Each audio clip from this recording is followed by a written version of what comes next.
from the wickedness of ourselves and from the badness of our deeds. Whoever been given by Allah guidance, then nobody can be misguided for him. Whoever been misguided by Allah, nobody can be a guider for him. I bear witness that no God worthy to worship except Allah, only Him, no associate for Him. And I bear witness that Muhammad is His messenger and His servant. O Allah, give good praise upon Muhammad and the family of Muhammad.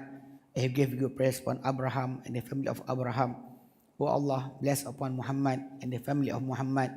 Bless upon Abraham and the family of Abraham. Verily, you most worthy of praises and most exalted in glory. Today, inshallah, we will be talking. It's actually one of the hot topic these days. It related to the action of one of the, we can say, influencer in the internet, in social media, that be using his private life as an attraction for maybe, wallahu alam, we don't know what his intention was. Maybe to attract followers, or maybe to get some attention, Allahu alam, because the influencer, the more they can attract people, the more they can gain things. Anyway, that the thing related, but the thing that being shared by him in the social media was about sensitive topic to women, so sensitive that all over our country these days are talking about this. It's about the polygamy. Polygamy is actually a word. In Arabic, you don't use the word polygamy. You use the word ta'addud zawjat. Ta'addud zawjat means that many wives. In the word polygamy is originated from the Greek word. There is poly means many. Gamos or gamus is actually marriage, many marriage. As the other words being introduced is monogamous, means that one married only. That is actually when we using for men. If the action is from the woman, if the woman is actually marrying men, then it will call polyandry. That's another word. In Islam, the one that is permissible is the polygamy, that for the man who marry many wives. That is the thing that we must address first, about the ruling of the marriage of many wives, before we talk about the action of our brother in attracting, using his personal life for his content. So the ruling is actually in the Quran. Allah Ta'ala said in the Quran in Surah An-Nisa, verse number 3. It's actually Allah Ta'ala said, وَإِنْ خِفْتُمْ أَلَّا تَعْدِلُوا فِي الْيَتَامَى. And if you afraid that will not be just, fair towards the orphan. This is actually the original topic was when a person under him, he have to take care of many orphans. Either because actually his wife died, or he have many orphans from his relative being sent to him. Maybe the orphan was his cousin, or maybe somebody from his family. So when those women or girls is really inside the house, if you actually treat them as an orphan, the usage of their money and their spending will be separated from you. You cannot use their money. You cannot actually mix up whatever they have from inheritance with your own money. That is the original topic. So when the person actually have to take care of many orphans, the author said, وَإِنْ خِفْتُمْ أَلَّا تَعْدِلُوا فِي الْيَتَامَى. And if you afraid that you're not being fair to the orphan, فَانْكِحُوا مَا طَابَ لَكُم مِّنَ النِّسَاءِ. Then marry. وَإِنْ خِفْتُمْ أَلَّا تُقْسِطُوا فِي الْيَتَامَى. And if you be afraid that you will not be just towards the orphan, Fankihu ma taba lakum minan nisa. Then you can marry whatever you feel you like from among the women. Masna wa thulatha wa ruba'. Either 2 or 3 or 4. That is actually the limit. Then in polygamy, the limit is actually until 4 only. Only the Prophet, peace be upon him, that have no limit. But Allah Ta'ala made it that we appear to us is until 9 women. But other than him, during the life of the Prophet Sallallahu Alaihi Wasallam, there are certain people that from among the Arabs, they married women, 10 women under him, 5 or more. Then the Prophet told the guy to choose 4 only from among his wife, then he has to let go the others. That is actually known to that. So the limit is 4. And Allah Ta'ala addressed after that. After saying that you can marry to take care, or making that the woman have to be taken care of by others, to be actually the many marriage can happen. Then Allah Ta'ala said after that about wa in khiftum alla ta'dilu fawahida, and if you're afraid that you cannot be fair, then only one, marry only one. This is one of the thing that the only religion that's actually having limitation to say just one if you cannot be fair is Islam. If you look into the Old Testament, the New Testament, and all the religion, the Hindus, the Buddhas, essentially if they don't have any limitation about marriage. Confucius, Taoism, no such thing, no such boundaries. Even sometimes when people say that in Christianity you cannot marry more than one, essentially that is not from the teaching of Jesus Christ. That is essentially from the saying of some of the priests, that when they did celibacy, they don't want to get married. So the people essentially following them and start to limit themselves for that. Because all the prophets of the Israelites, if you count from Jacob, Yaqub alayhi salam, that is because he is the one that being named after the children of Israel, because the Israel is he is the one that being called Israel.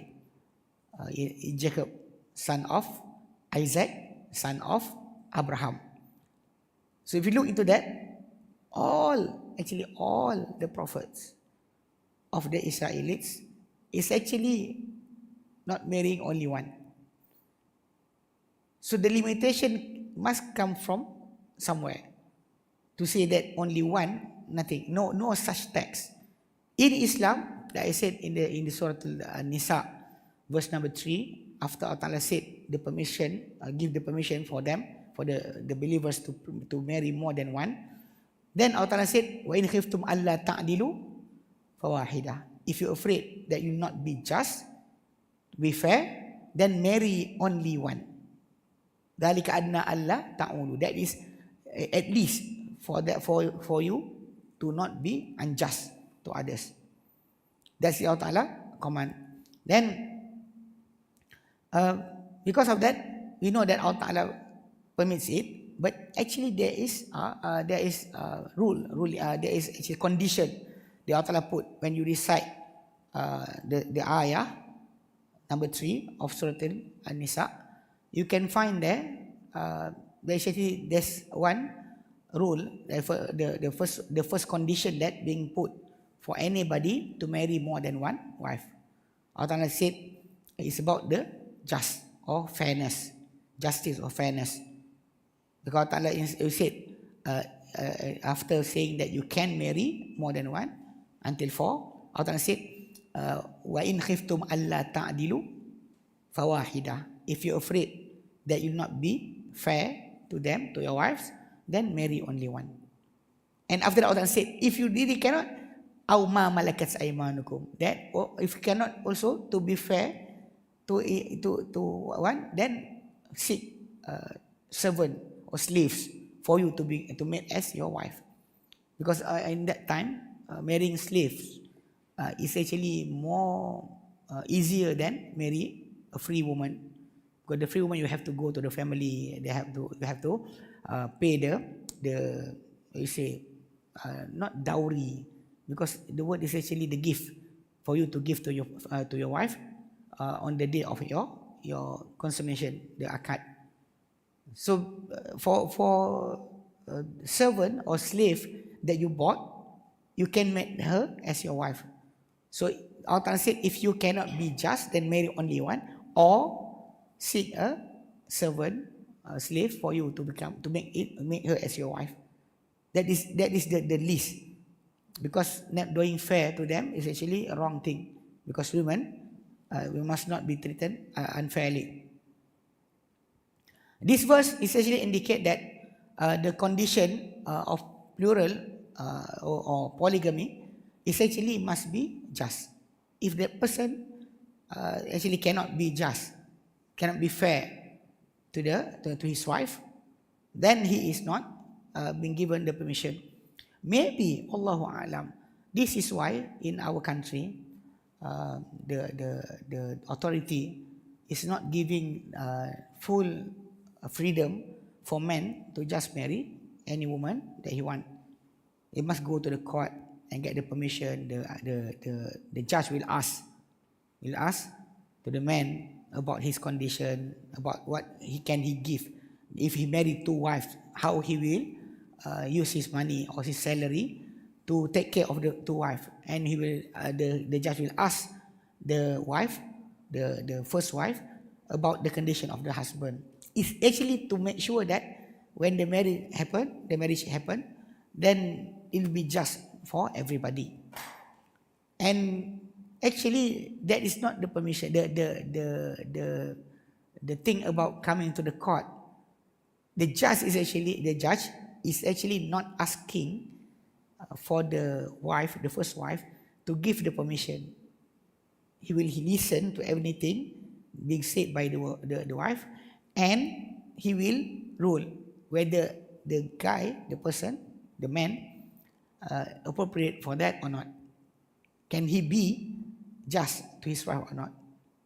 That is the really thing about the ruling. Even though some of our friend, he said that this is something that is wrong, because the government is putting that law, making that you cannot marry another wife except you be in front of the judge, and he will ask question to you, and he will see whether you are eligible or not.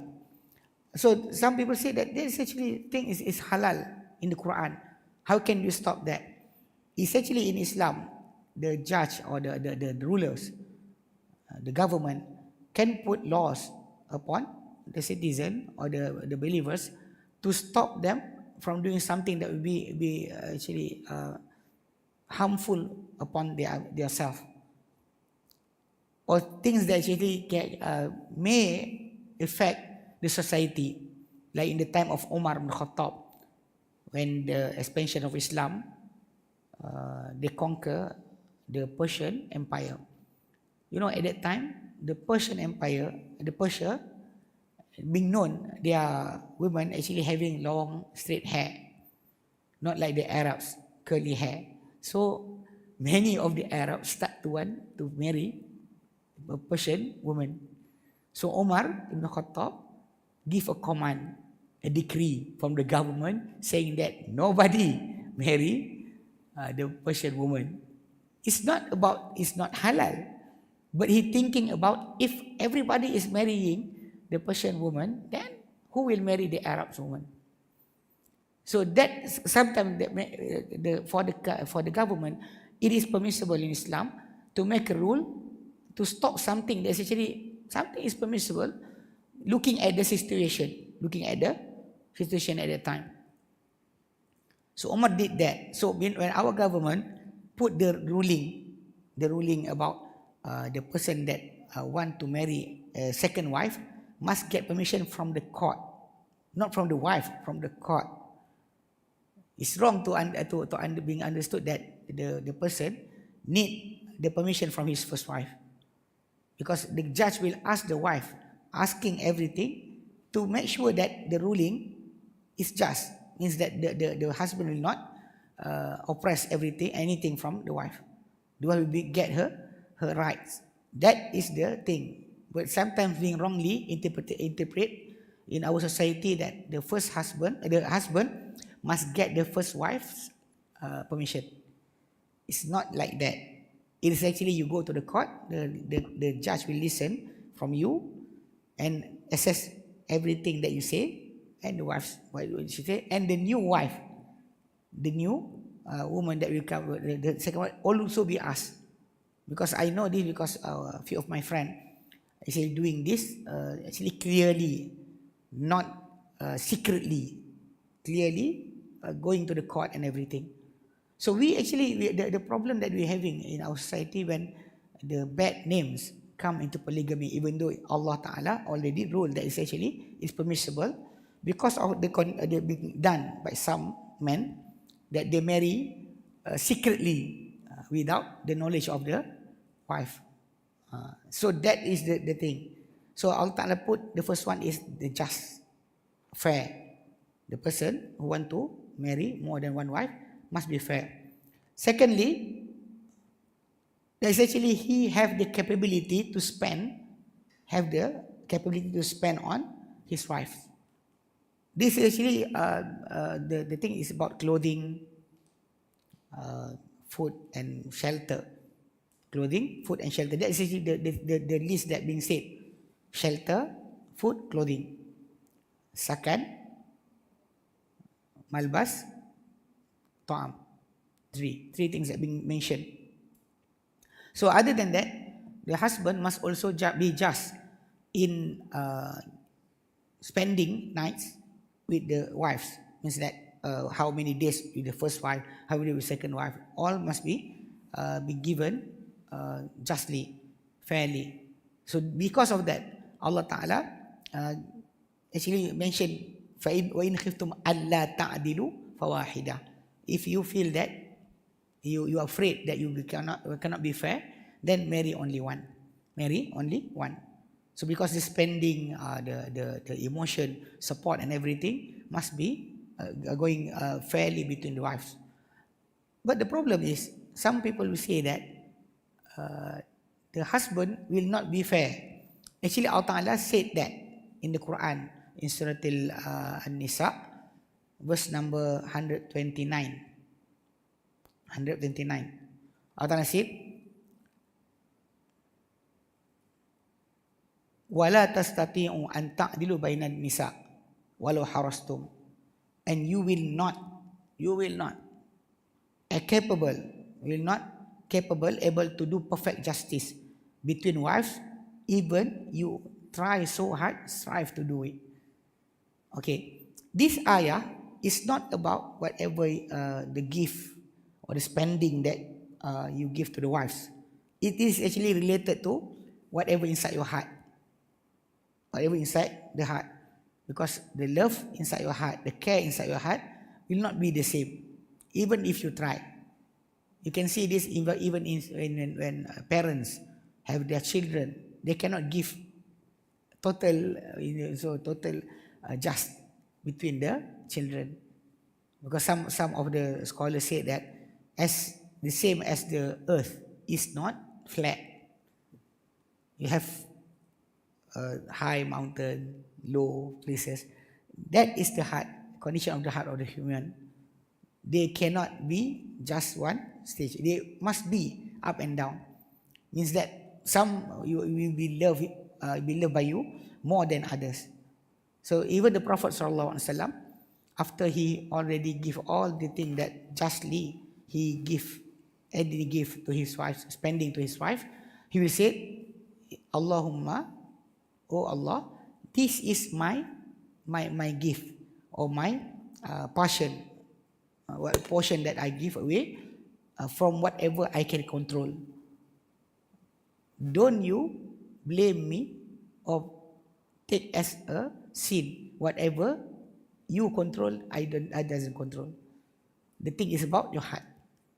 The heart is actually like in the time of the Prophet ﷺ, even though he is really a just person, really fair person, but people still looking that he is actually loving Aisha more than others. without he saying that. He never said he loved Aisha more than others. But the wives, the people around, they always feel that the Prophet ﷺ loved Aisha more than the other wife. Even if you look into the hadith, there's one situation when the wives of the Prophet sent to the Prophet ﷺ his daughter Fatimah to ask justice about Aisha. They said that they don't feel, because people will always send to the Prophet ﷺ gift when the Prophet is in the house of Aisha. So those people thought that Aisha will get more, but actually Aisha didn't get anything. From every gift being given, it will go away from the house of the Prophet. So when Fatima came to the Prophet, saying about your wives send me to ask you to be fair about bintu Abi Bakrin, bintu Ibni Abi Quhafah. So the Prophet ﷺ just said to Fatima, saying to her, do you love whoever I love? Then Fatima said, yes. Then the Prophet said, I love her, you must love her. Then Fatima stopped from talking and went back. The wives of the Prophet at that time start to say, what happened? So the Prophet said to me like this, I cannot do anything anymore. So they sent another one from among the wives, Zainab binti Jahsh. Zainab binti Jahsh is actually the cousin of the Prophet. Her mother is actually the sister of Abdullah. So they're related. So they think that she have the courage to say something to the Prophet. So when she came to the Prophet and saying something about Aisha, she said many things. Then the Prophet said to Aisha, do you want to answer her? Then Aisha answered to her, and at that time Zainab keep quiet, cannot answer back to Aisha. Then the Prophet laughed and said, you are really the daughter of Abu Bakr. You really are the daughter of Abu Bakr. So anyway, that's the thing that between the wives, things happen. So the ayah of 129 of Surah An-Nisa saying that you will never be able to do perfect justice between wives, even if you don't desire. You try so hard, you cannot do that. Because like we said, this will happen. But in gift, nights, spending night, or actually attending for anything related to the wife's needs, it must be just. So that's two conditions. Means that the person must be just, and the capability to spend on the wives. Okay. Many questions will happen, where will occur. People will say, why polygamy is permissible in Islam? Why? Because some people say that it's actually unjust to the first wife, the wife will be sad. Actually, the way we being brought up, before I enter to the point, is actually different. In the Arab country, or even in the African continent, wives there is actually they proud. They are proud if the husband have more than one wife.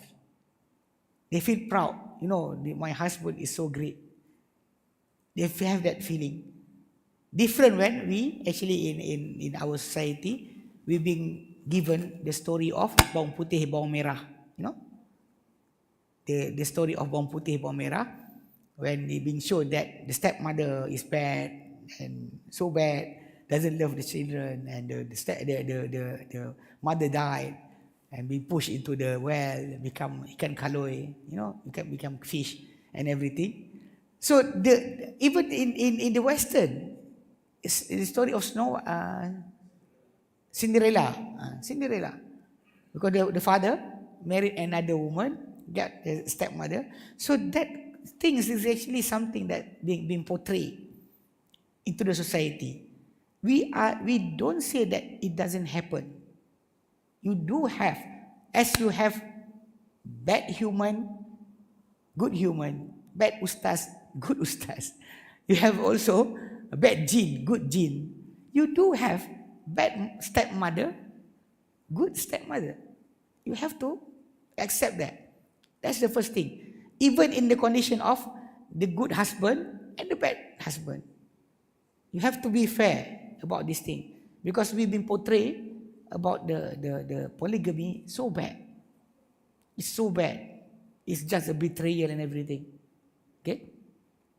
So when people say something like that, you look into it as something is wrong and not good. The husband must be loyal to the only one wife. Even though you have to know why Allah Ta'ala gave permission for that to happen. Okay. When you look into the history, like I said, it is actually not only in Islam. It's in all nations. They give, the people accepting that. Even the kings, the China, the king, he have one wife but many concubine. But what is the difference? When you have wife, the wife have all the right, the inheritance, the name, the father, to be named your children to this husband, for you to say claim in the court about the unjust of the husband, only if the husband is your husband. Not just like concubine and the king or secret lover. Because that is the reality. Because the wife will get the same rights as the other wife. That is the first thing. It's not just like spending one night and nothing after that. Or even you have child cannot be named after the father, cannot get the inheritance. Because we know that in the Chinese society in Malaysia, they have that things. The real wife and the second wife. The second wife will not get anything from the husband. They don't say it loudly, but I know about this. I read and I look into some of their story. They have that things. They cannot deny it that the second wife will not get anything. Not the name for the children, not the inheritance. But in Islam, when you get, the second wife will get all the rights. Okay, when Islam give permission for this, why? First thing first is about the increase to increase the number of the people in the society. We know that some people afraid that if the world population increase, then all the resource will be depleted and we will go into disaster. Actually, whatever been created by Allah is enough for everybody. It's enough for everybody. Because Allah Ta'ala said in the Quran that stopping us from killing or stopping from having children, Allah Ta'ala said, وَلَا تَقْتُلُوا أَوْلَادَكُمْ خَشْيَةَ إِمْلَاقٍ. Don't you be afraid. Don't you kill your children because you fear of poverty.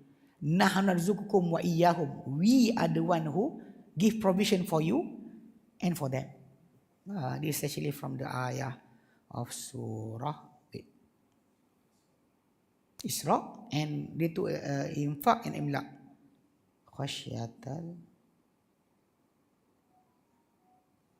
Okay.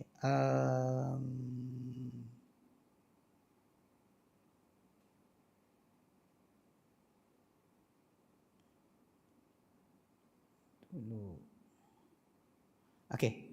Taqtulu auladakum. Okay, in Surah Al-Isra verse number 31. In Surah Al-An'am 151. Min imlaq. In Surah Al-Isra khasyatal infaq. Allah Ta'ala said, Nahnu narzuqukum wa iyyahum. We are the one that giving provision for you and for them. Some people say that happen, that famine, kebuluran happen because there's no food.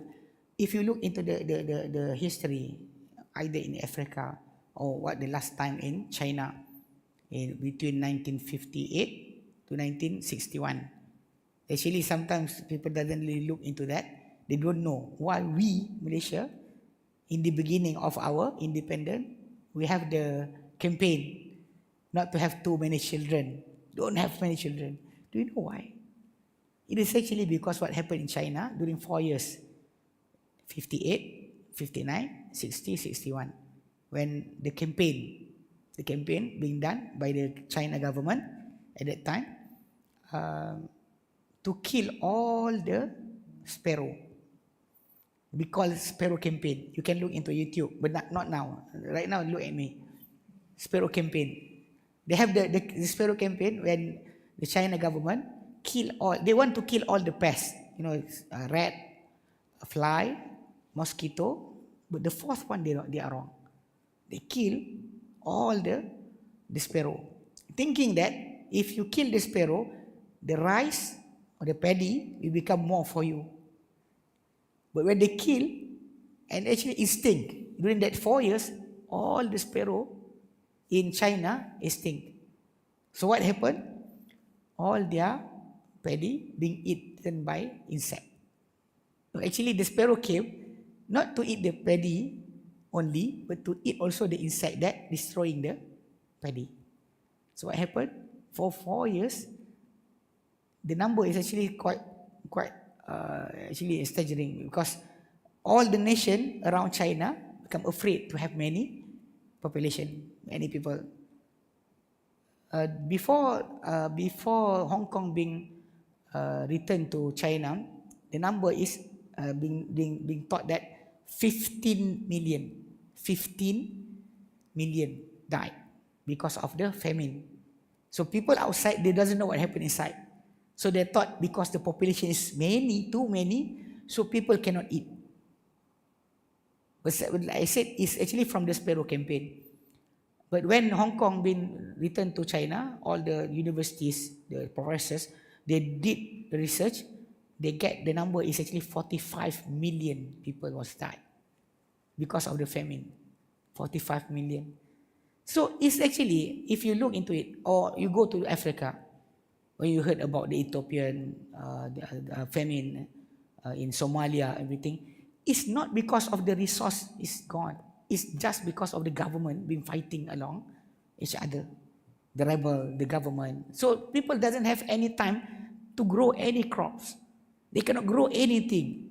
You grow something and we short, so nobody come to take care of the crops. It's not because they don't have the resource. It's just the bad government, bad governing, and corrupt governing. That is the reason why the food is scarce and people doesn't have anything to eat. Not because Allah Ta'ala didn't give you anything. So don't wrongly put, because if you increase the numbers of people, then you cannot eat, because you will be competing each other for the food. It's not like that. Allah Ta'ala is the one that giving you provision.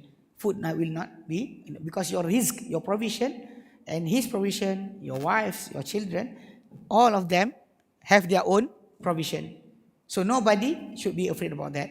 And even the numbers of people inside the country, that is the workforce that will help to build the nation. These days, when we depend on the outside workers, the people that say from the outside, the workers that will build everything for us from outside. If you go into that way for a few years, then in the end, your people will not be there anymore. Like we mentioned about this, when people in Europe, they don't have an increase in their population. So what happened? They depend on the workforce from outside. So in the end, their people getting decrease in their numbers. So the foreigner become people that will actually substituting you in everything. You build everything here, the MRT, the LRT, the highway. Who will use it if there's no people inside your country? Today in Japan, actually, they have that problem. The numbers actually yearly decreasing 1 million. Yearly 1 million will go away. They are actually the statistic. They was thinking about that within 40 years from now, that the numbers of people that right now they have 120, few years ago 126 million, they will decrease into 40 million only. Because whoever he is now, right now, is here, like if a person, his age is around 40, after 40 years, can he work anymore? Can he be a builder? Can he be work at the factory? Surely cannot. 80 years you cannot see anything.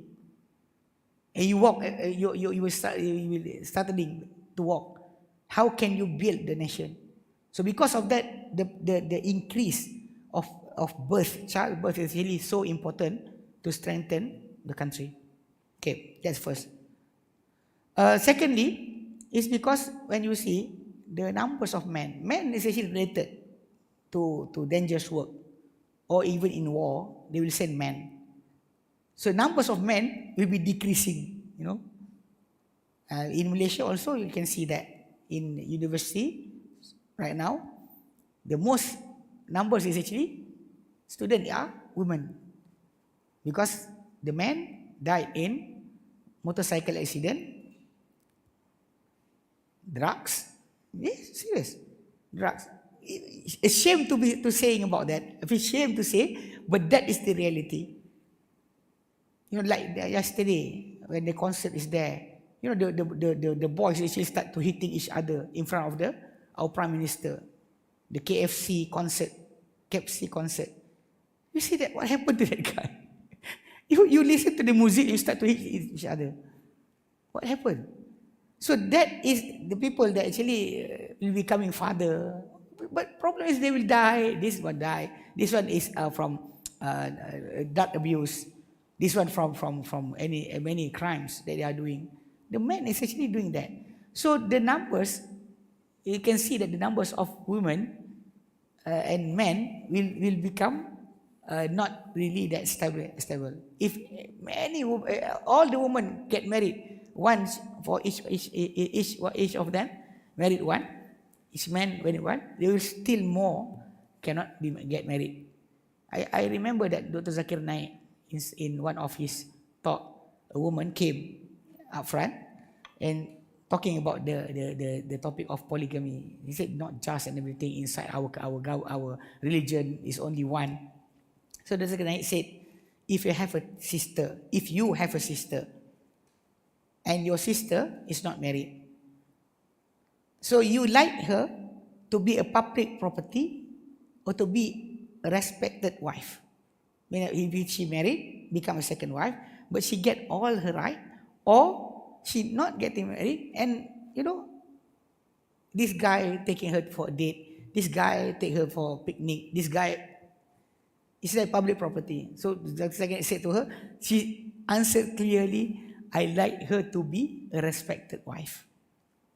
That is really. So we actually, if you really think about it, if we think about if there's something wrong about the treatment from the husband to the wives, then we should do an enforcement about the law upon the husband that not doing just to his wife.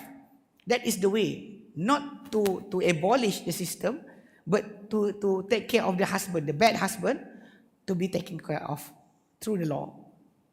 Right now, you have to know, in any court, you know, if you don't pay summon, the police will come to your house. The court of Sharia, the Islamic court, they don't have that type of power, you know, to take the husband that doesn't take care of the children. They don't have the power. The police will not go to take them. There's something that's really wrong about that. So if you really think about it, it's about enforcement, not about the polygamy. And other than that, actually, we can see that some people will do, saying that why shouldn't women got the same opportunity to have polyandry? Why? Actually, because first thing first, the one that will bear children is not the guy, but the woman. Okay. So when a woman, if she have many husbands, you cannot determine which husband is the real father of the children. So it's become unjust for her actually to make sure that the child being burdened upon which one, because in the time of Arabs they have that type of agreement, marriage. The one of the marriage being prohibited in Islam is a woman will tie on the door of the house some garment, and anybody saw the garment, they can enter the house and have a sexual intercourse with the woman. And when the woman got pregnant, she will call all the men, and she will just pick which one of them to become the father. And suddenly it also become the opposite of the real means or benefit of polygamy. The polygamy to increase the numbers of the society. But if you put a woman to become polyandry, so the number will not decrease, because the woman can only bear one child at that time, and at the same time she can only bear one. And at that time, if like polygamy, if the husband have a pregnant wife, he have another wife and another wife, so the numbers will decrease, will increase, not decrease. So that support about the meaning of that, about the benefit of polygamy in society. So looking at the topic, I have to clear up that first.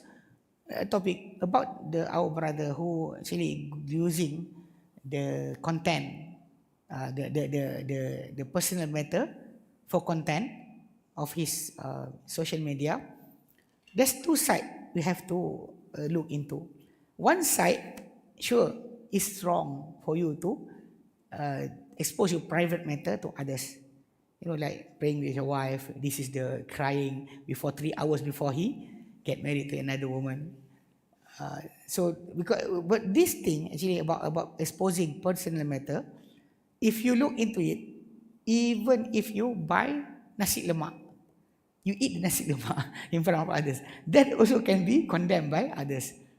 Things actually normal things for you to do, because we know that all the influencer, they are using every day their daily life to show it to others, to attract people to come to his page or to his TikTok, Instagram, everything, for people to look into him or to her. So exposing and everything, that is their things. But like I said, maybe it's wrong for that, because personal private matter you should not exposing. But the problem is they are doing that. Not about the marriage, about their eating, their holidays, their sleeping. Some of them put the camera for them to sleep, and people will show what happened to this guy. Yeah, I once saw a video. That guy, the guy just sitting in front of television, and he put his camera to look at him, and while he looking at the television, the numbers of people actually watching him live, more than 100,000. Seriously, 100,000 looking at him, just looking at television. He doesn't move. Maybe some people say that maybe there's ghosts and maybe something will happen. They are using that. So that part is actually maybe the influencer is just like that. But the other part that is actually maybe admirable for us to look into, that the guy actually come forward with nothing to be secret. He doesn't do that secretly, running to Thailand, or no, he doesn't do that. He do it in front of everybody, telling what he did, went to the court and everything. Because we know that one thing for sure, that for anybody want to be having polygamy, he must have the right character. If he cannot control all the wife, then the problem will happen. They can control. This wife, he afraid of this wife. If you have this wife, he can control everything. And then he cannot be polygamy. He must not marry more than one wife.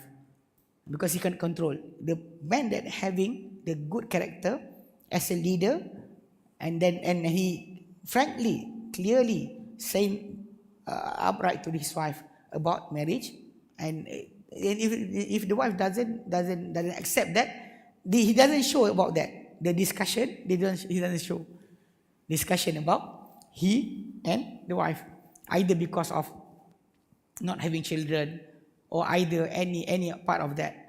That is not the question here. It's really about one thing that admirable is he doesn't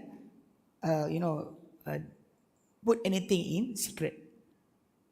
Put everything in front. We're saying that because this is something that is actually in Islam is not haram. And we're afraid that when people commenting about the polygamy, they doesn't take care of their words, and sometimes they are bashing something that is permissible in Islam, okay, and never ever talk about things that is actually haram in Islam. The haram thing in Islam, you don't talk about it. But something about halal in Islam, you start to bash. You say it's bad and everything. It's about the heart of a woman. But you do when anybody doing things that haram, having secret lover, nobody says something about that. Sometimes actually you look into it. You have the law to control the marriage. You doesn't have any law to control people from doing maksiat. So it's wrong. So you enforce for this about the polygamy, enforce everything about the unjust, unfairness that the husband did, then the court should say something about him. But the other side, to stop people from doing maksiat, having a secret lover, that is something must be also to put away, because that is one of the things that making the decrease in the numbers of population. When we said something, maybe in the past we did say about this, the LGBT that being condemned in Islam, because it is actually we say a crime towards the nation. Because I said the nation, a country must have three elements. You must have a land, you must have the people, the citizen, you must have the leaders.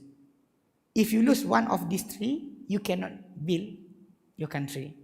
If you say that you have the citizen, you have the leader, you don't have the land. It's like the Dalai Lama. He's saying that I am the leader of Tibet and everything, but the land is not yours.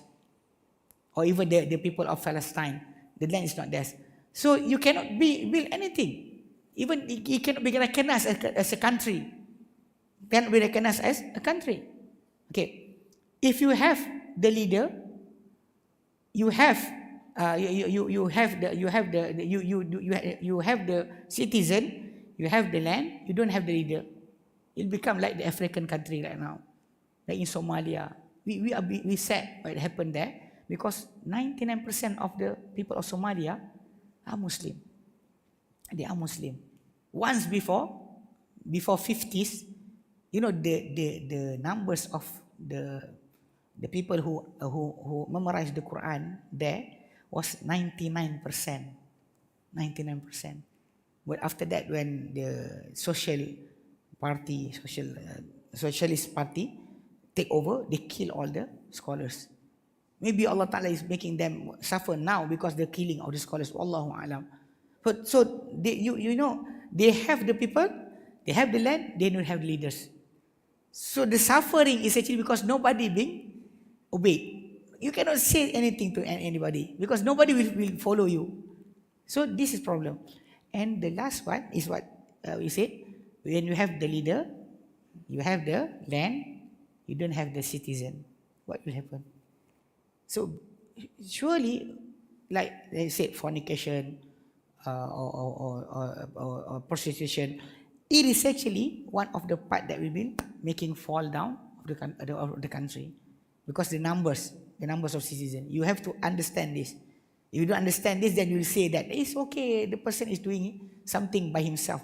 But when you openly, I said, openly making sex something that actually is so cheap, nobody think about responsibility, then this will affect on the country, numbers of the citizen. Then dependent to the foreign workers and everything will start. And you will say that, oh, we have problem now. But it's actually related to what you doesn't obey Allah upon. So clearly, this is actually related to the polygamy. I said, people saying bad about polygamy, but never saying bad about secret lover. Having conversation without any boundaries. That's actually something that we must taking care of.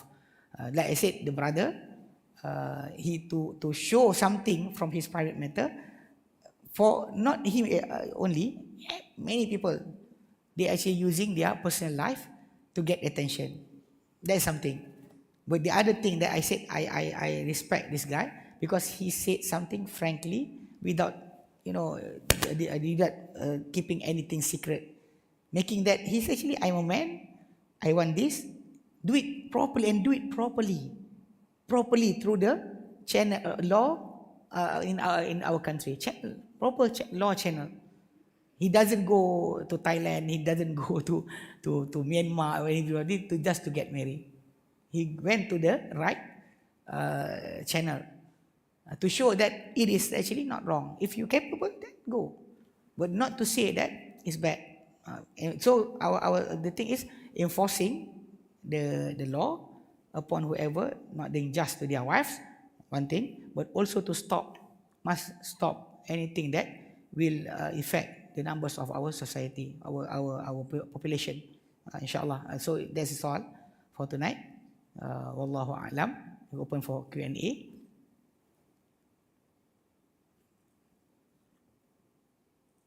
Bismillah.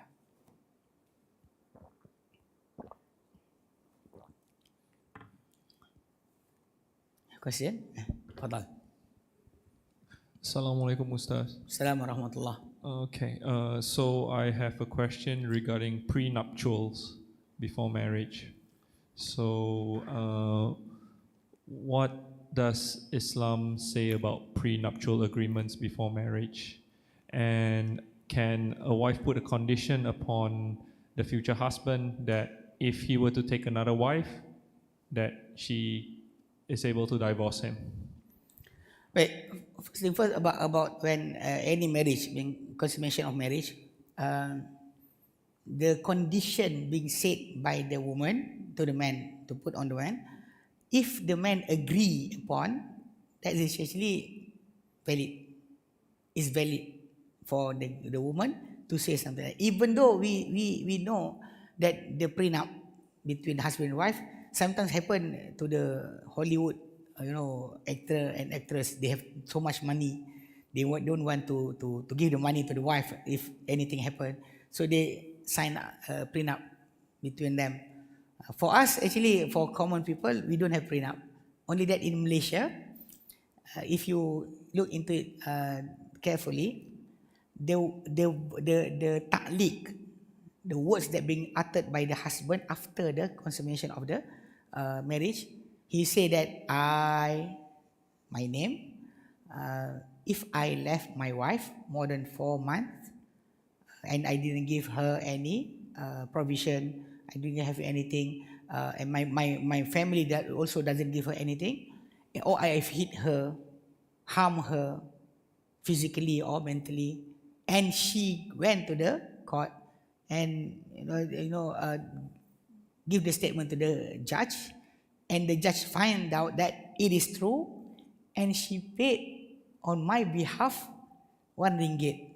I don't know today how much ringgit. 10 ringgit. 10 ringgit on my behalf. Then she is divorced. That is prenup.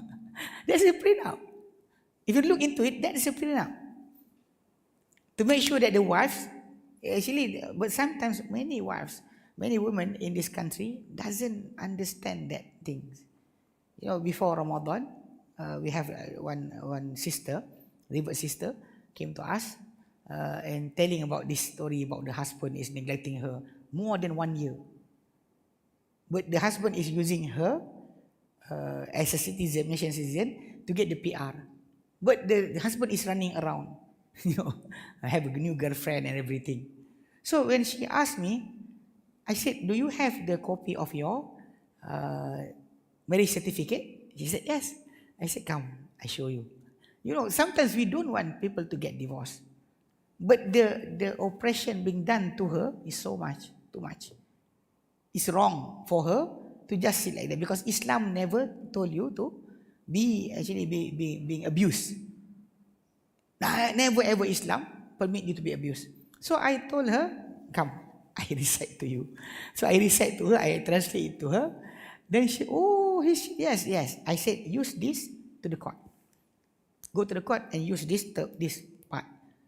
And she said, if the lawyer says something like this, I said, don't you believe the lawyer, because some of them just want the case to be prolonged for them to get from you money. Allahu A'lam. And then she went. After that, she told Sister Anis, telling that, yes, the lawyer said this will take 7 to 8 months.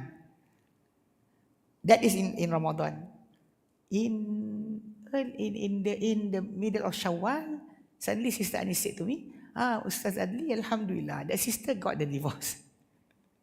Actually, you have to know your right. Because with that clause, a woman can go to the court. I don't want to teach you, but this is your right. Go to the court, make a complaint. If proven, she hit you and everything, you have the picture, you have the medical report and everything, or about the not being there, about you are the one that paying everything for the house, then you show it to the court. The court cannot stop you from your right. So like I said, that is a prenup. From the start, it's a prenup to protect the woman from being abused by the husband. You know, some women doesn't know this. Being left by the husband 6 years. The husband went. Actually, this type of story, if we look into in our drama, Malay drama, within the 80s. You know, the husband went to Kuala Lumpur, making business. The woman, the wife, stay at the kampung, at the village, and doesn't have any money. She worked at the contract, going into building contract and everything, wearing terendak, and the son selling kuih at the school and at every places, kuih, nasi, lemak. The husband married another woman, stay at the town, and getting big bungalows and big cars. You know, this typical thing happened because of the woman doesn't know their rights. It's about the prenup is there. Like I said, the prenup is there. If the husband agreed, he said, if I marry another woman upon you, is that I make you the first wife, I have second wife, and you being talak, is actually jalan. It will happen. Because anything that you say to your wife, if the full moon tonight, you are divorced, she divorced. You say something like that, she is divorced. It's the same as you say, if I marry another woman, you are divorced, she's divorced. So careful about what you say. Careful about what you say. Don't say that because I love you in marriage. Yes. If you marry another woman, I will divorced. Yes, you are divorced. Then, actually, when you do the akad upon another woman, then she will divorce. Because that is, I said, prenup in Islam, like being done by our government to protect the woman. That clause, really serious. When a woman went to the court, don't ask for divorce, but ask for fasakh. I know, I telling you all of this because I looking at many women doesn't know their rights, and suddenly people will say that Islam is unjust. Islam is giving everything to the man. No, Islam is giving you, but you don't understand. Because sometimes when the husband is actually saying that words on the microphone, the wife there is taking picture. Doesn't listen to what the husband is saying. So after you have conflict, suddenly you say Islam is not just. The husband is saying that if I. Sometimes when I was there, when some of the the bride It's actually start to taking picture, laughing. Is one each other with her friend. Then the husband is actually saying that words. I will interfere and say, hey, listen, because this is your right. If your husband did something to you, hit you, smack you, or even saying bad words to you, and you have any record, actually you record it, you go to the court, you pay 10 ringgit, you are free.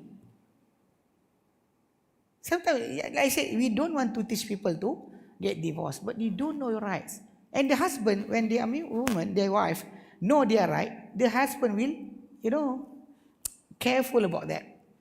You know that I have said, like the same as if the husband said, if I marry another woman on you, meaning you, the first wife, the second wife, you are divorced, then he will be careful about that. So careful about what do you say, because anything in Islam, the Prophet said, Salathun, 3 things, jidduhunna jid, wa hazluhunna jid. The actual is actual. It's playful is actual. You playful with it, you play, just play words with it, it's actual. It's become reality. An-nikah, wa-talaq, wa-raj'ah. Or it's actually, some of the scholars said, the third one is freedom for the slave. Even if you say it, to laugh, to make fun of it, the slave will be free. Or like being in nikah, a person said, I marry you to my daughter. He said, I accept. People listen to that. You have the witness, then it's consummate. About the mahar and everything, it can be discussed after that. But the marriage is sealed. The marriage is sealed. He doesn't say, I marry you. Not I want to marry you, because the word I want to is not fixed. A fixed word must be I marry you. Or even divorce. About divorce, I thought many of the actor and actress, I thought that the thing is being said before is not to be played around with the word divorce. But I remember that one of the couple of the actor and actress, they used to say something in front of camera. The husband said, I divorce you. They know that it cannot be played. If not mistaken, now they are actually divorced. But the thing is, once when they are actually acting, they use that words. Don't ever play. So these 3 things, nikah, talaq, and also freedom of the slave, cannot be played around. You say it become, even though you are actually you say just laughing, just joking, it will become actual and accepted. Okay. Any other question? I know it's sensitive. Some people doesn't want to ask about polygamy because the wife said, you ask what? the wife also doesn't want to ask. People will stamp her with some designated title. The enemy of polygamy. Yeah.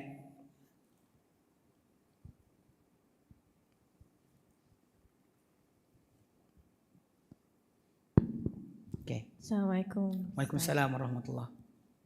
Can you elaborate more on being fair to the wives? Is it just regarding the money or quality time with the wife? Okay. Like I said, spending, the one that who want to be polygamous must have first be fair, have a just, fair character. Secondly, have the capability to spend onto the wife. The spending, you said that the first 3 things is actually shelter, food, and clothing. Shelter, food, and clothing. Because Allah said in the Quran in Surah Al-Baqarah 233, Allah said about وَعَلَى الْمَوْلُودِ لَهُ رِزْقُهُنَّ وَكِسْوَتُهُنَّ بِالْمَعْرُوفِ. And upon the one that being born for him, the child, rizquhunna, her provision, wakiswatuhunna, and also her clothing, bil ma'ruf, with good manners. And also in Surah Talaq is about the shelter for her. I said that's the thing. And the fourth that we mentioned about the fairness in time, spending time between the wife. You know, if the wife, he have 4 wives, so he has to spend to separate his days. If the first wife get 3 days, and then the second one must get same. Only that the thing being mentioned about if the person get the second wife, if the wife is actually a virgin, the first week of their marriage, then the husband must give more care to her.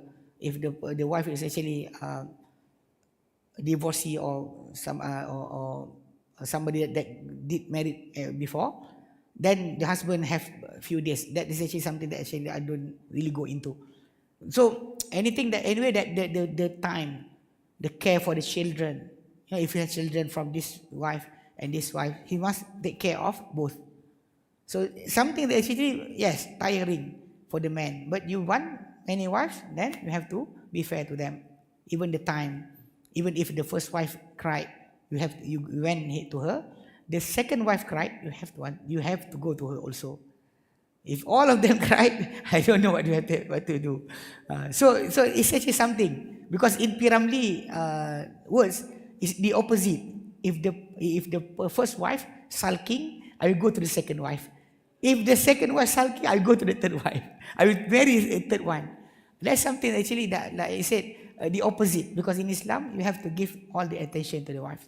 The Prophet said, "This is, oh Allah, this is my provision. This is my what I can give to them fairly from my own. Whatever inside my heart, I cannot control it."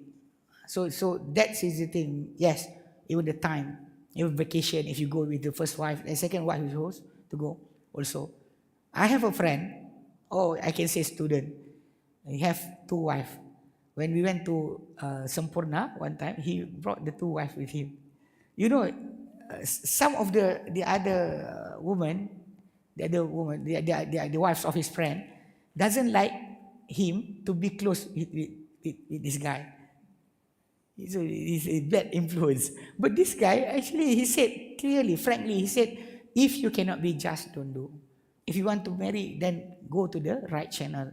Don't go to Thailand and everything. Just go to the right channel. Be frank. Even actually, one of the best, I don't know why I say this, for the first wife to seek for her husband, the second wife.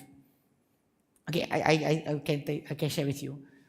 My sister, I have 8 sisters. Okay, 1, 2, 3. Okay, number 3, and number 4.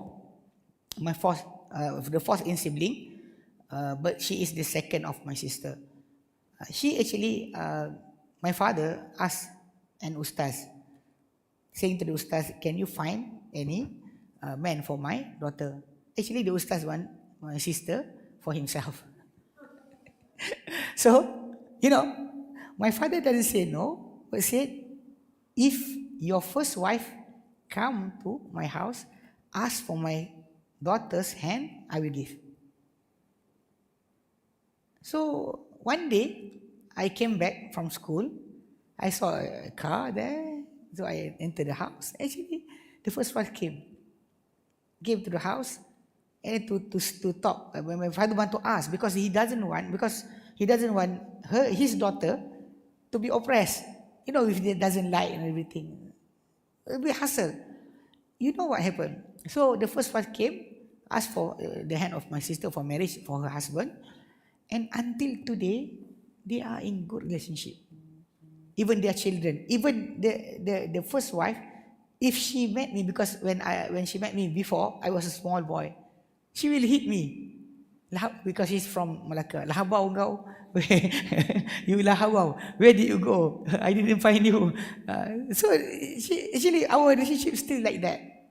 Even though I'm already a grown up boy. So she's still treating me like a small boy. So that's the thing. You know, the first wife, attention for that is the best. Even my friend that I said, of my student that I said, if your first wife go to ask for the hand of the second wife, that is the best. So no regret after that. Nothing about you making something undisclosed and nothing about that. That is the best. So if really a man want to have a polygamy life, that is the first step. Be frank. Say it clearly. Don't do something secretly, because that is what will hurt the pride of your wife. This is not the class for polygamy. But I just want to say about for you to understand the situation, because like you said, because being the things about that private life being done by our brother, it's actually become a topic. He said that even if he married a second wife, not because want to get children, not because anything, is it permissible? Because like I said, some women. But that's actually court case settled. Some women actually they doesn't care the husband to do the haram, to go and have secret lover, as long as the only wife is her. She is the only wife. I remember one court case about the woman being killed and the husband came because he's one of the guy that actually sleeping with that woman. So they enter the court. The wife actually give support. He doesn't feel disgust with the husband. Even the husband saying everything what he did to the deceased woman and everything. As long as the husband is not the killer, it's okay. They come back. She doesn't have any feeling about the betrayal of the husband. But if the husband married another woman, disaster. One thing that actually people like to quote me. I said it when I was teaching in one house at Taman Melawati. I said, women in our country, when the husband doesn't pray to Allah, doesn't pray 5 times, doesn't do the salat, they don't ask for divorce. But when the husband marry another woman, they will ask for divorce. So some people said, why? Even some of the in Yayasan Taklim, some of the sisters said, Ustaz, it's about prayer. Why should we be divorced, cerai berai? Why? Because just salat. I said because of prayer you should ask.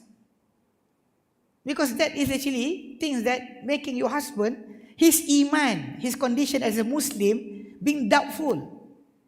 You can doubt about his iman. But this thing is halal. I know it's hurting for you. But you really think about it, rather than he actually doing it secretly with the woman and not marrying her and getting the sin, it's actually better for him to marry.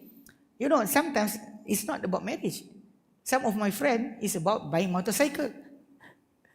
Bought the big motorcycle, the wife doesn't like. So they bought the motorcycle, they put the motorcycle at the friend of his friend's house. So whenever he want to ride the motorcycle, he will go drive his car. Everything is there inside the bonnet and everything. They go to ride, and coming back, he will drive the car. The wife doesn't know that the husband have another lover. There's a motorcycle. Serious.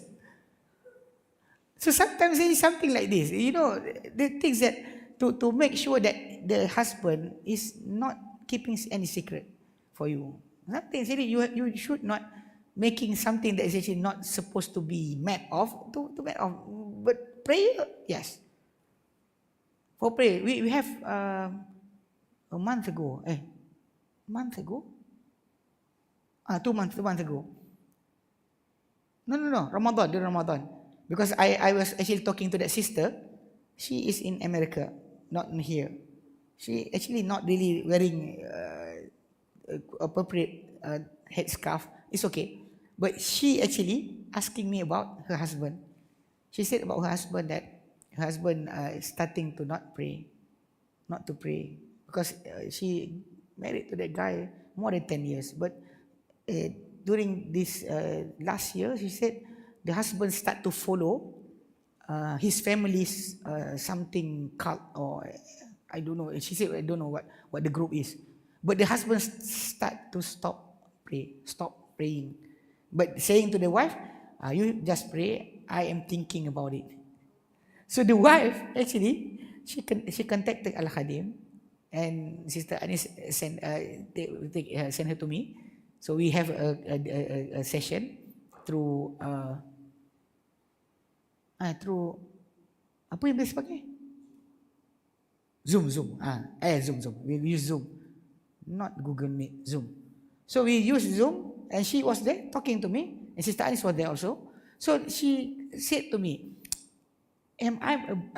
should I brought up this matter about my husband not praying? Is it really something important for me? Because I don't feel easy. I'm not in ease. Doesn't feel easy about my husband doesn't pray. Should I do something? I said yes. Like my the words that being quoted from me. Wives, if the husband doesn't pray, they didn't ask for divorce. But if the husband marry another woman, ask for divorce. That's the thing. You know that your husband must be your friend to Jannah. And that word is still till Jannah. Till Jannah. But if he doesn't pray, what Jannah are you seeking of? He doesn't pray. The pillar of Islam is not there. And you say till Jannah. What till Jannah are you talking about? Till Jannah is actually for you and for him to worship Allah together. Anything that is wrong from you, from Aqidah, he will reproach that. You also have to be there for him. Because not letting him. Anything else, you can forgive. It's like when we actually giving manners to our children. I said to my wife, something that our child did, like, writing on the wall and everything. This is so small, so little. But if she says something not appropriate, I will surely get tali pinggang for her. Actually, you have to know the big and the small. She can run and jump on me. I don't care. I am sleeping. She come from on the couch, and like wrestling. She did that on me. Her mother said, "Oh, no, don't do that to your father." I said, "It's okay. This one is okay." Like we said, so you have to know what is your boundaries for your husband to make he is smoking and everything. Things like that. You can forgive him. He lied about riding motorcycle. You can forgive him. But if he doesn't pray 5 times a day, then you have to be careful. That is the thing. So like I said, that is the slogan. I don't know whether they will brought it out again this day, because they used that before. They put my picture. They put that words. That word. Isteri bila suami tak solat, tak minta cerai. Bila suami kahwin baru minta cerai. Something that actually being put my face on. Allahu a'lam. Okay. Anything else? Final question, Ustaz. What is the Islamic punishment for a Muslim man that commits adultery, haram? Okay. There's two. Okay. There's two things. Married, he said. If not married, then in the Quran, it's actually 100 lashes. 100 lashes is actually not like the story of Semerah Padi. You know the Semerah Padi one? That is not from Islam at all. In Islam, the cane that you use must not be bigger than this and not longer than one foot. And the heating, the one to heat, he must put something in his armpit to just put it there. And the cloth is on. The cloth of the one that being hit is on. 100 is so little actually. It's not about punishing, actually, like we said, capital punishment. Some people said that capital punishment is not good. He said that we in the Western country, I remember watching one of the BBC documentary, one of the journalist woman, she went to Jeddah. Jeddah, if you go there, they will brought you to a mosque. They have 3 big big stage, 3 big stage that they will do it, do the capital punishment of Islam on whosoever being that did something that have the punishment mentioned in Islam in Quran or the Sunnah, like drinking alcohol or fornication and everything. So the woman said to the imam who was there, he can speak in English. He said, we in Europe already left all the capital punishment. We don't do that anymore. So the imam said, there's two sides of everything. When you are not the one that involved in that, you're not your brother, not your sisters become the victim. Yes, you can say something like that. If your brother, your sister is involved in that, you will have another voice, another tone, you see. So in Islam, the lashes is actually 100 lashes is just like that. 1, 2, 3, 4, 5, 6, 7, 8, 9, 10, until 100. Okay, for those who are not unmarried yet, woman or man. But the married man in Islam, or woman in Islam, if they do fornication, haram, zina, they will stone until death. They will the land, the soil will be dug until half of his body and be stoned until death. Okay, some people say why. It's really said why. Okay, in the society, if a person that is actually having his wife, his lawful wife, the wife actually can get STD, sexual transmitted disease, from him when he was sleeping around. This is one of the things that when some sisters came to me that said her husband is actually sleeping around. I said, ask for divorce. Ask for Farzah. Then she said, what is the reason? I said, you can get STD that you cannot be cured because of that guy. Even the children can get the same. You know, the AIDS and everything. Because he will become the source of that spread in that society. And if he slept with one girl, he can sleep with another. He slept with another and another. So the spread will be big. Because of that, the punishment is death. Because he have the place for him to give his lust away in halal. But he is doing that to the other part. So, you know, that is the situation. Sometimes people say that, why? Because the spread of disease in the society is because of that. You know, till today, I remember that during the 80s, when people getting AIDS, the increasing, so the government make a campaign. I still remember when I was walking in Pasar Seni, the actor and the actress is giving away condoms and syringe for people because they said that AIDS is actually getting worse in our country. Okay, now today, the number is still increasing. If you ask, people is not using syringe anymore to get drugs. You know, the shabu one, I don't know how they do it, but the shabu, they will inhale. You will not get AIDS with inhaling the drugs. So if the number is still increasing, what is the sole reason for that? That transmitting the disease onto our society. What? Sexual intercourse. Unlawful sexual intercourse. That is the thing. So you want to stop that thing, but you don't go to the source. It's something like you hit the mosquito bringing you dengue. What do? You stop the place where the place where the mosquito lay their eggs. You clean up everything so it will not spread the disease.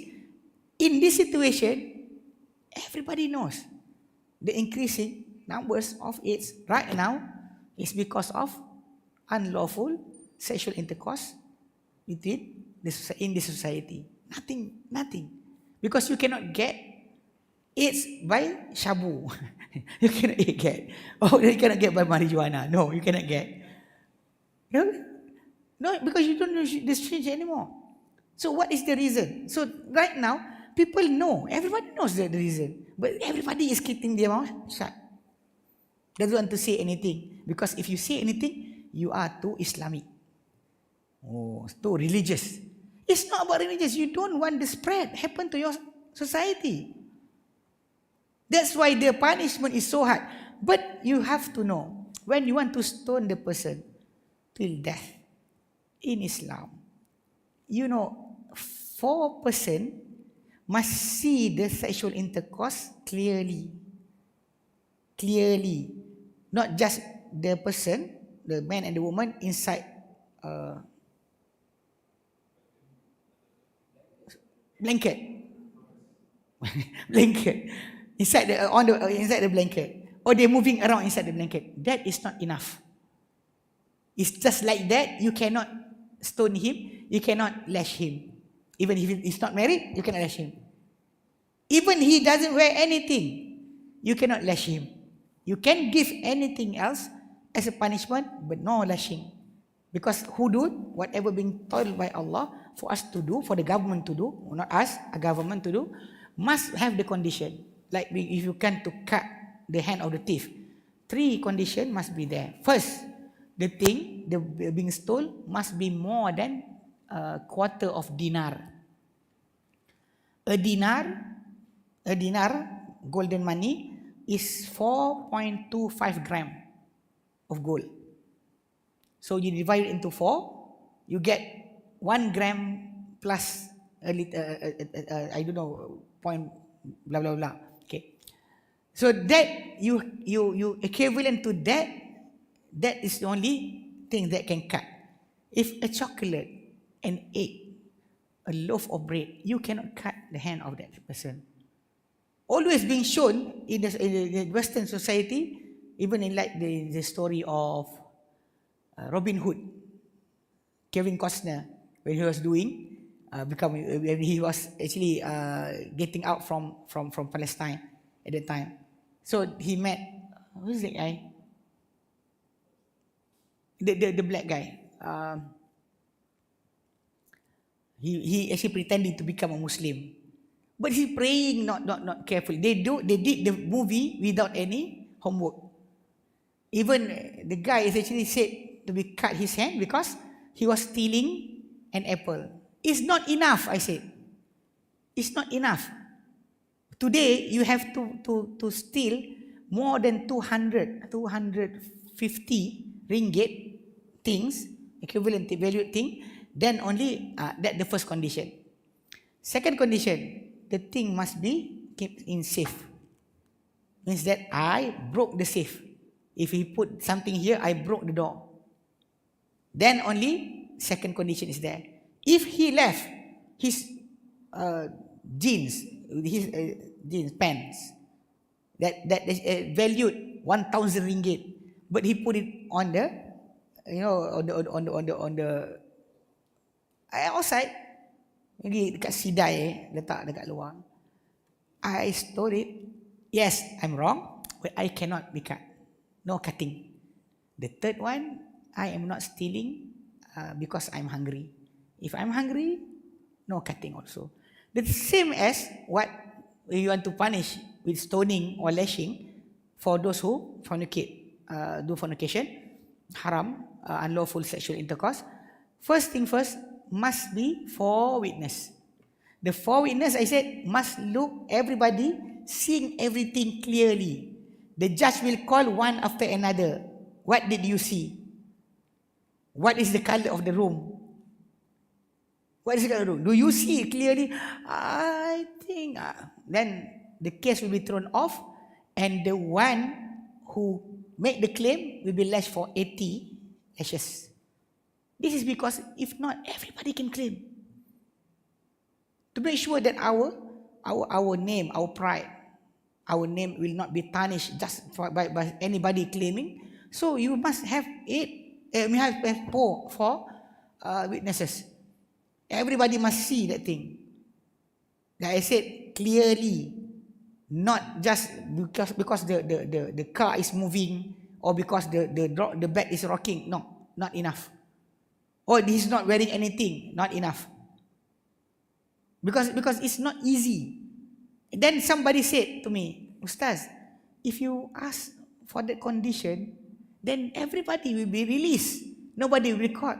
I said, in Islam, the punishment is to make people fear not to do that. If they cannot be punished by us, Allah will punish them. Because the real punishment in Islam is not here. Whatever being put down as a law is for people to become in right manner, in a good manner in their life. Like I said, if you ask me why should we be stoned to death, when I said about the spreading of the STD, until today, they cannot resolve. They start to say that you have the new drugs that you can eat and you prevent it to have the AIDS and everything. You don't have the AIDS, you have the gonorrhea, syphilis and everything. Because it is not, you are not endangering yourself. You are endangering your wife. Your wife will be exposed to that. So that's why when people say to me that the husband is jumping around, going there and here and there, sleeping around, I said, ask for divorce. So the wife said, why? I said, you are being exposed to that thing. You know that once you being diagnosed with AIDS or syphilis, it will be forever. Some will not be cured. You want that? But some women, like I said, they love the husband, doesn't care. I love my husband, even though the husband is like that. So it's up to you. Anyway, like I said, the punishment, yes, for those who have already married, woman or man, they will be stoned to death. In the time of the Prophet, nobody being convicted, being evicted as doing that crime by witnesses. All of them came to the Prophet. Oh Prophet of Allah, I did this, I did that. Please clean me. The Prophet sent them away. You know, like Ma'iz. One guy named Ma'iz. He came to the Prophet. Oh Prophet of Allah, I fornicate. The Prophet said, maybe you just hold her, maybe you just kiss her. Yeah, oh Prophet of Allah, it's like the eyeliner stick entering inside the vase. The Prophet said, maybe you're wrong. The Prophet still sending him away. Try to send him away. Because just ask forgiveness from Allah. You don't expose your sin. But he said like that, and then the Prophet ﷺ commanded his companion to stone him. During the stoning, the guy, the pain of the stone, he ran away. The companion ran after him and stoned him unto death. When the story came to the Prophet, the Prophet said, why didn't you bring him to me? Why? Because the conviction happened with his testify. He testified by himself. He can change it anytime he wants. The other story is about a woman. She came to the Prophet. She said, I did this. And the Prophet want to say, the woman stopped the Prophet and said, maybe you want to send me away like your friend. I am pregnant because of fornication. My husband is not here. So the Prophet said, the wrong is on you, not on the child. Wait until you get birth of the child. The child, you bring birth, you give away the child. Then only we will talk. She actually can change her testimony. She can change it. What she testify? If she said that she being raped, no punishment upon her. But she keep on coming.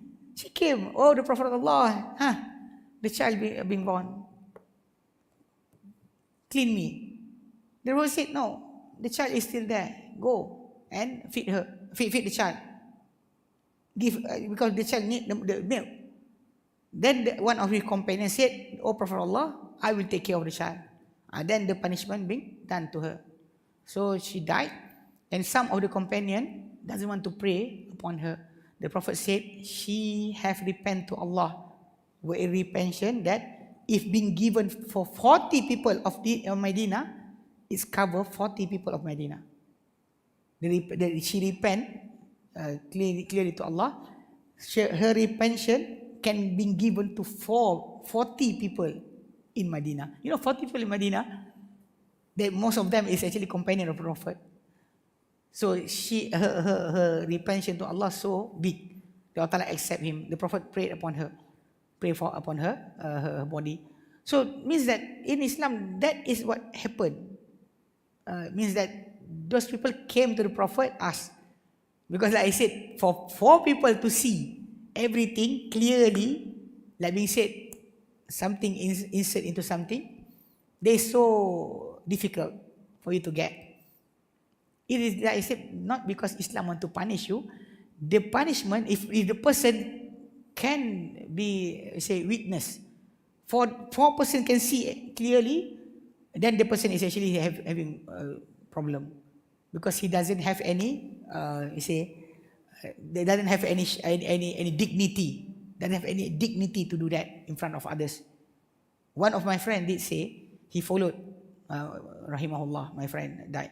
He said he went with the enforcement officer of the religious authorities in Pahang. They went to one place. There's an old person. They have to say, uncle, enough. Because he is actually doing the haram, zina, and when the door is open, he's still doing it until they said, uncle, enough. So that type of person, they don't have any dignity, doesn't have any shame to do that. So those like this person, the spreading of STD among the society will be vast. Because of that, Allah Ta'ala put that there is a particular punishment for that, to stop. Because prevention is better than cure. Because now our government is paying everything to cure the people who have that problem. Okay. Alhamdulillah. Okay. Alhamdulillah. We stop here, insyaAllah. May Allah Ta'ala make whatever we discuss today beneficial for us. And we practice whatever we learn. Wallahu a'lam. Wa sallallahu ala Muhammadin wa sallam, alhamdulillahi rabbil alamin. Subhanakallahumma wa bihamdika asyhadu an la ilaha illa anta astaghfiruka wa atubu ilaik. Assalamualaikum warahmatullahi wabarakatuh.